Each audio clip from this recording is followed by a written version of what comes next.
I'll turn to somebody who was actually there last night. My next guest stood up to Donald Trump as she tried to ask a question about health care and whether people with pre-existing conditions like the one she was born with should remain insured as they are under the Affordable Care Act.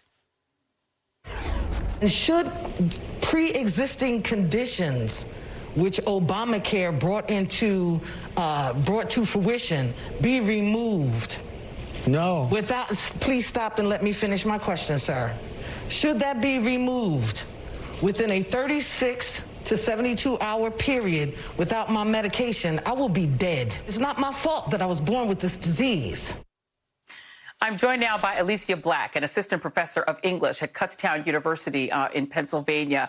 And first of all, I have to say that, Alicia, when you said stop and let me finish my question, every black woman in America knew you. We all know you now. Hey, cousin.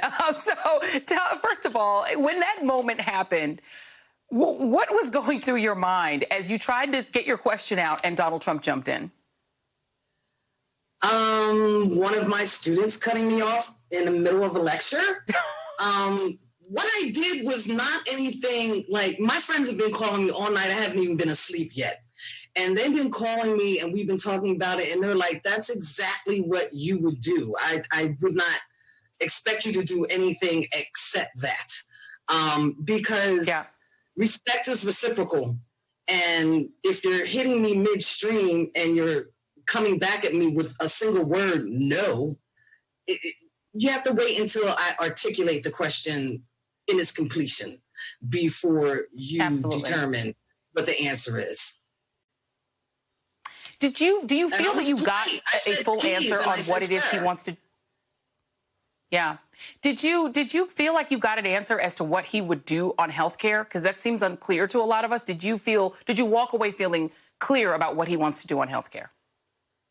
Actually, I walked away, and when I got outside of Constitution Hall, I found the first wall to sit on, and I broke down and cried in frustration and anger because he didn't answer anyone's question, let alone mine. And he ignored us like we had no value, that he was just using us as a catalyst to say exactly what he wanted to say about himself as normal, as usual, and to push his own agenda, which is misinformation, disinformation, manipulation of language. And it was tragic for him to do that because I really did go there with an open mind. My problem was I didn't know if I was going to vote or not. It was never a question of will I vote for Trump or Biden. It was a question of will I vote or not. And why? Made up my mind. Why is that? Because, why is that? You know, I'm a historian. I teach literature and history. My specialty is slavery. And so I have read about our struggles over the last several hundred years. That's what's behind me. Look what's on my wall. This is my life. And so I know the struggles that we have been through, and we've already fought and won this war multiple times. To have to fight it and win it again in the 21st century is horrific. And I'm getting old. My disease is wearing me down, and I'm just tired. But once the driver and I were back in the car and he was taking me home, he was explaining to me how he is a fresh citizen from Istanbul, how proud he was to be an American, and how excited he was to vote. And once he said that to me, when I got out of the car and I went in the house, a little bit more frustrated crying, I said, how dare I disrespect my ancestors? If he's excited to vote, I have to be excited to vote too. And I have to take the risk and believe in that Constitution I just taught my students. I'm still teaching my students right now. And so I decided I'm just going to bite the bullet and vote for Biden and pray that for once in the lifetime of Black Americans, that things will change as they did under the Chief Warren Court of the Supreme Court in the 60s and LBJ, because we need drastic change.